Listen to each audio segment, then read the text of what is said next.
नमस्कार, मैं पायल शुक्ला। आप सभी का स्वागत है न्यूज टंका हिंदी में। महाराष्ट्र की सियासत में लंबे समय से चल रही खींचतान चुनाव आयोग के फैसले के बाद एक झटके में थम गई। दरअसल चुनाव आयोग ने बड़ा फैसला लेते हुए एकनाथ शिंदे गुट के पक्ष में फैसला सुनाया। इसके साथ ही शिवसेना का नाम और पार्टी का निशान उद्धव ठाकरे से छीन लिया गया और एकनाथ शिंदे गुट को पार्टी का नाम और शिवसेना का प्रतीक तीर कमान सौंपा गया। कहा जाए तो केवल 8 महीने के भीतर ही उद्धव ठाकरे से उनके पिता की विरासत छीन ली गई। बीते वर्ष 21 जून 2022 में शिवसेना नेता शिंदे ने महाविकास आघाड़ी सरकार में रहते हुए बगावत की। शिंदे शिवसेना के 40 विधायकों को लेकर अपना अलग गुट बना लिया था, जिसके बाद महाराष्ट्र की सियासत में भूचाल आ गया। शिंदे महाविकास आघाड़ी को तोड़ने और भारतीय जनता पार्टी के साथ गठबंधन को फिर से स्थापित करने के पक्ष में थे। उन्होंने वैचारिक मतभेदों और कांग्रेस पार्टी और भारतीय राष्ट्रवादी कांग्रेस द्वारा अनुचित व्यवहार के कारण उद्धव ठाकरे से महाविकास आघाड़ी गठबंधन को तोड़ने का अनुरोध किया। उन्होंने अपने अनुरोध के समर्थन को और बल देने के लिए अपनी पार्टी से 2/3 सदस्यों को इकट्ठा किया।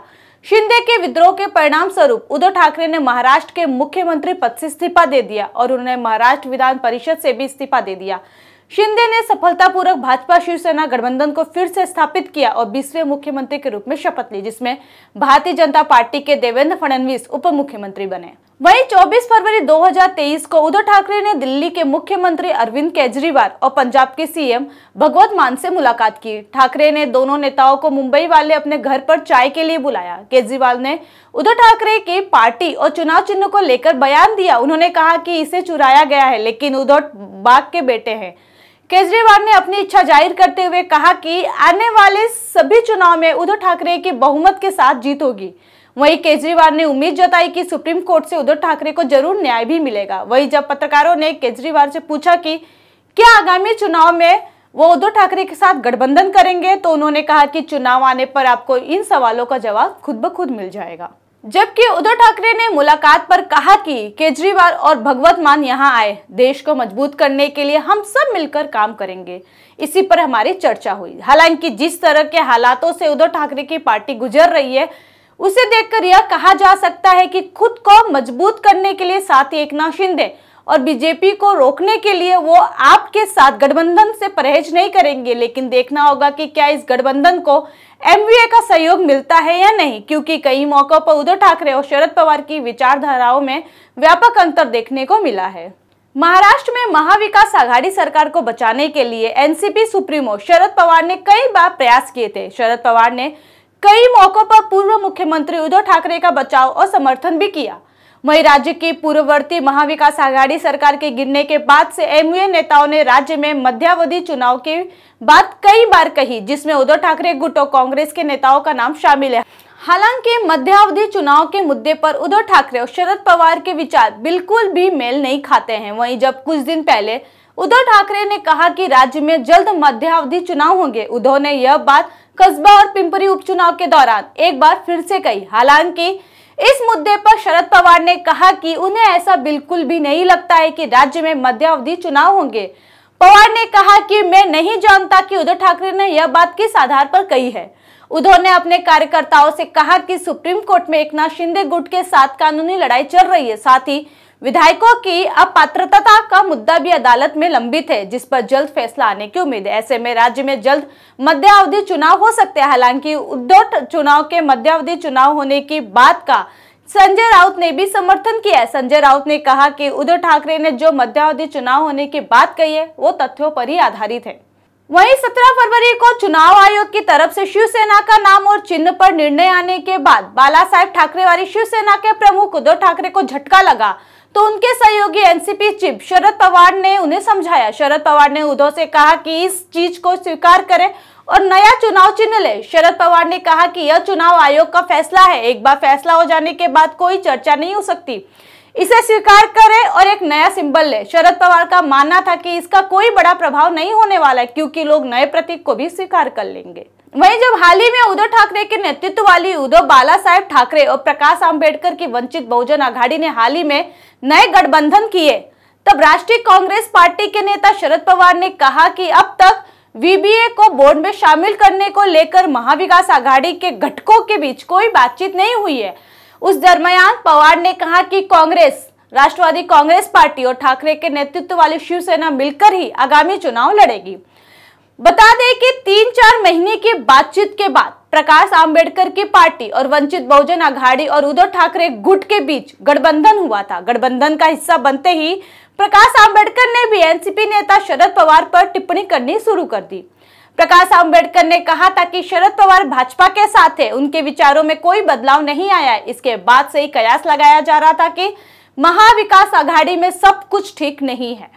शरद पवार को राजनीति का चाणक्य कहा जाता है। पवार महाराष्ट्र समेत देश के वरिष्ठ नेता है। उनके बारे में महाराष्ट्र में एक बात प्रचलित है कि पवार जो भी कहते हैं उसका उल्टा ही होता है। उनके मन में क्या चल रहा है यह कोई नहीं जान पाता है। ऐसे में इस बात की भी चर्चा है कि क्या वाकई में महाराष्ट्र में मध्यावधि चुनाव होने वाले हैं। वैसे तो अगले साल महाराष्ट्र विधानसभा के चुनाव होने हैं। ऐसे में हर पार्टी अपनी अपनी तरफ से मध्यावधि चुनाव समेत हुए एंगल से तैयारियों में जुट चुके हैं। हाल ही में देवेंद्र फडणवीस ने शरद पवार पर गंभीर आरोप लगाया था कि उनकी जानकारी में अजित पवार के साथ सरकार का गठन हुआ था। शरद पवार से मीटिंग के बाद यह कदम उठाया गया था। हालांकि बाद में पवार क्यों बदल गए यह नहीं पता।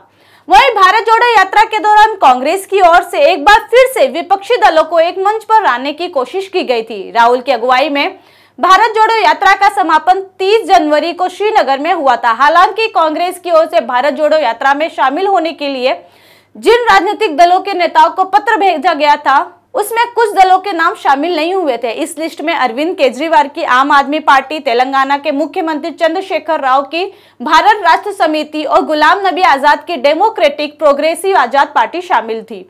ऐसे में उद्धव ठाकरे के पास अरविंद केजरीवाल की बढ़ती नजदीकी का अर्थ समझ नहीं आ रहा है, क्योंकि कहीं ना कहीं भारत जोड़ो यात्रा के दौरान केजरीवाल को आमंत्रित न करके कांग्रेस ने उन्हें अनदेखा ही किया है। ऐसे में उद्धव और केजरीवाल के बीच बढ़ती नजदीकियों का क्या परिणाम होगा, देखना दिलचस्प होगा। वहीं जब हिंडनबर्ग की रिपोर्ट में हुए खुलासे के बाद एशिया के सबसे अमीर व्यक्ति में शुमार गौतम अडानी को भारी नुकसान झेलना पड़ा था, उस समय राष्ट्रवादी कांग्रेस के विधायक और शरद पवार के पोते रोहित पवार ने खुले तौर पर उद्योगपति गौतम अडानी का समर्थन किया था। हालांकि उस समय कांग्रेस सहित देश में विपक्षी दल गौतम अडानी को घेरने की कोशिश कर रहे थे। रोहित पवार की यह प्रतिक्रिया अडानी ग्रुप को लेकर देश में बवाल खड़ा करने की कोशिश कर रही थी। विरोधियों को करारा तमाचा था। यहाँ रोहित पवार ने स्पष्ट रूप से कहा था कि हिंडनबर्ग रिपोर्ट का उद्देश्य शॉर्ट सेलिंग द्वारा भारी मुनाफा कमाना है। बड़े उद्योगपति समूहों से ही देश के युवाओं के लिए बड़ी संख्या में नौकरियां उपलब्ध कराई जाती है। इसमें रिलायंस, टाटा के साथ अडानी ग्रुप का भी नाम है। जब अडानी संकट में थे तब भी पवार परिवार उनके साथ अपने रिश्तों को नहीं भूला था। यह सराहनीय रहा कि रोहित पवार ने खुलकर अपना पक्ष रखा था। बहरहाल आज उद्धव ठाकरे अपने अस्तित्व की लड़ाई लड़ रहे हैं। वर्तमान में उद्धव गुट की जो स्थिति बनी है उसके लिए कोई और जिम्मेदार नहीं है बल्कि खुद उद्धव ठाकरे ही है।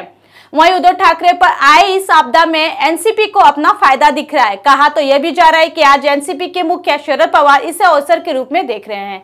ऐसे में सवाल उठ रहा है कि क्या शिवसेना के आपदा में एनसीपी इस अवसर का फायदा उठाएगी। लोगों का कहना है कि तीर कमान गवा चुकी शिवसेना के संकट से एनसीपी की उम्मीदें ज्यादा बढ़ गई है, जिसका फायदा उठाने की एनसीपी कोशिश भी कर रही है। एनसीपी के कार्यकर्ता अजित पवार को मुख्यमंत्री पद के लिए दावेदार बताने लगे हैं। बड़े बड़े उनके नाम के शहर में पोस्टर लग रहे हैं। एनसीपी कार्यकर्ताओं के ये इरादे बता रहे हैं कि कैसे राज्य में मची उथल पुथल का फायदा उठाना चाहते हैं।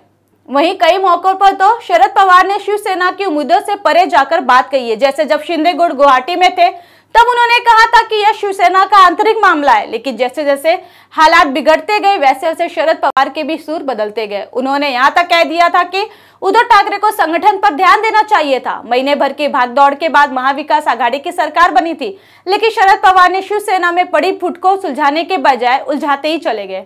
आज स्थिति यह है कि महाविकास आघाड़ी की तीनों पार्टियां आपस में ही प्रतिस्पर्धा करती नजर आ रही है।